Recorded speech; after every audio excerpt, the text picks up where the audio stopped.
Hey guys, Silver Shady here, and welcome back to another episode of Pokemonday. And this week we're going to profile another Guardians Rising deck. This time we're going to be looking at the Metagross GX deck.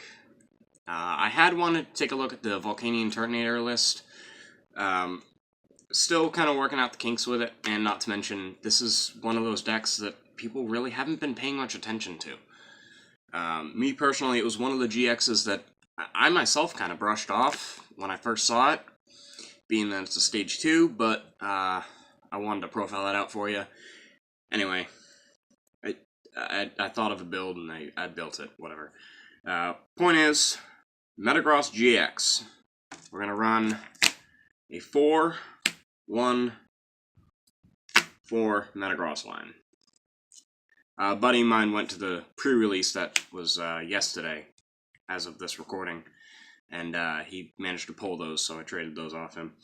I myself will be doing a pre-release come Sunday, which hopefully, assuming everything works out, I'll be recording our pre-release polls for that. But anyway, Beldum and Metang really not all that important. If you have to, you can use Core Beam, which does 20 damage for 1 metal, and you discard a metal energy from this Pokemon. Your main attacker, however, is going to be Metagross GX with 250 HP. It is a Steel-type Stage 2.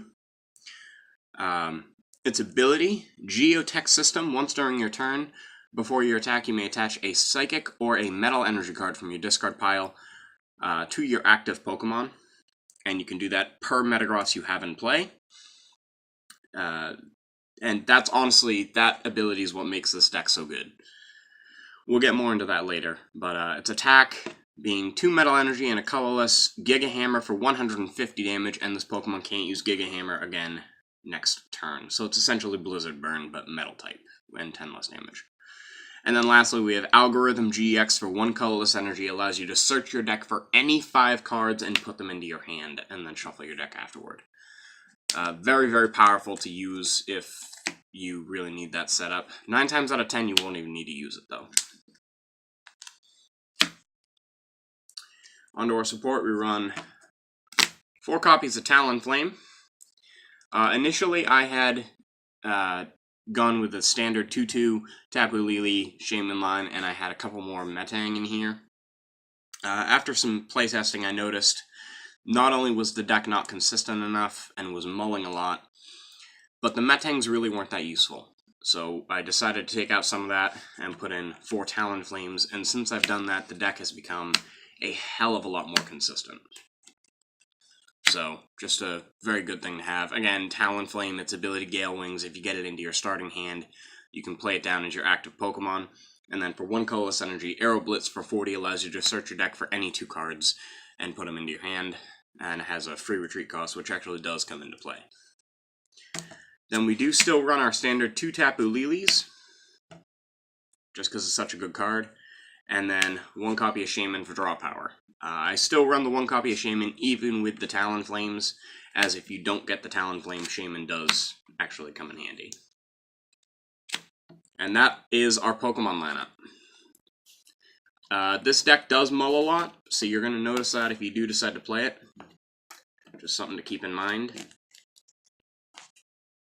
And we're going to move on to our supporters next.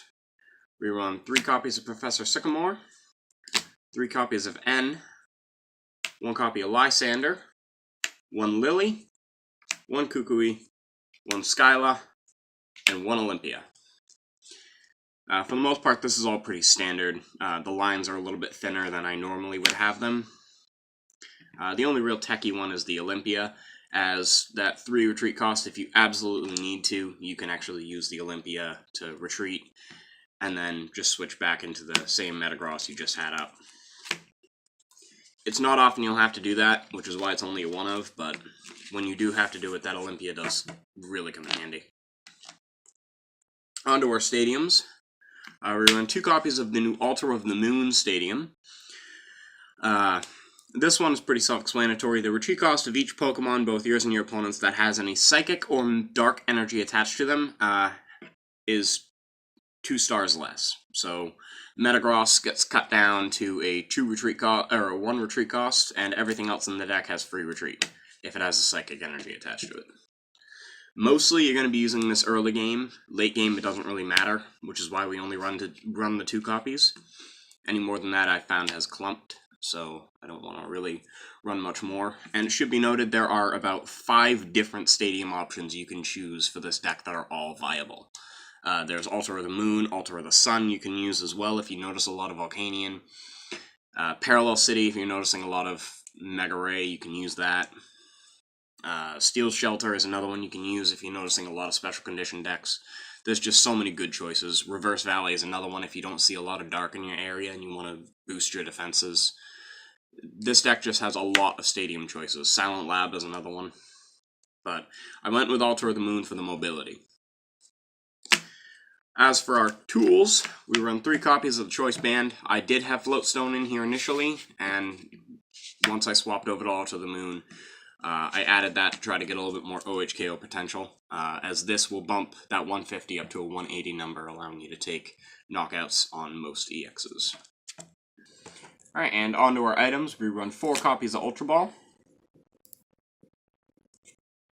4 copies of Rare Candy,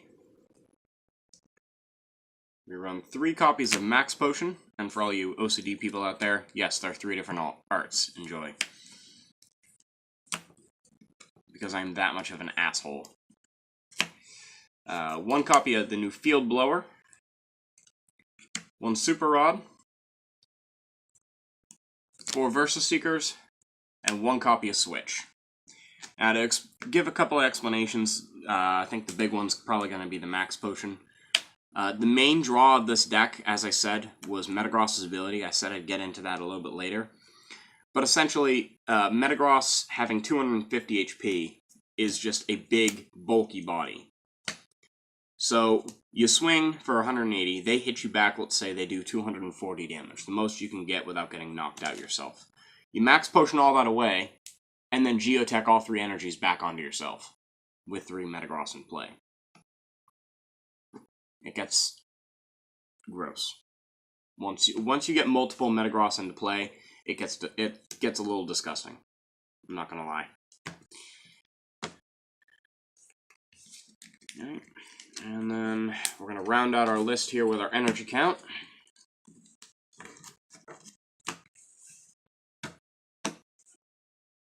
We run 6 copies of Metal Energy and 4 copies of Psychic. Yes, I don't have the secret rare Metal Energies. I'm kind of sad about that, but working on that one. Anyway, so yeah, that rounds out our list. I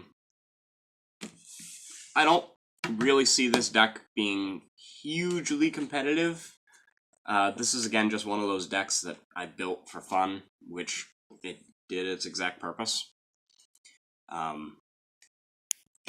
honestly don't know which deck I like better. Be it either Sylveon or this.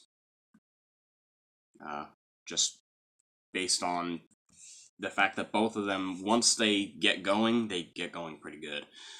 Sylveon, I feel, is a little bit more consistent just because of how much search it has. However, I feel Metagross has a lot more power behind it. Just something to keep in mind on that one. Anyways, here is your code card for the week.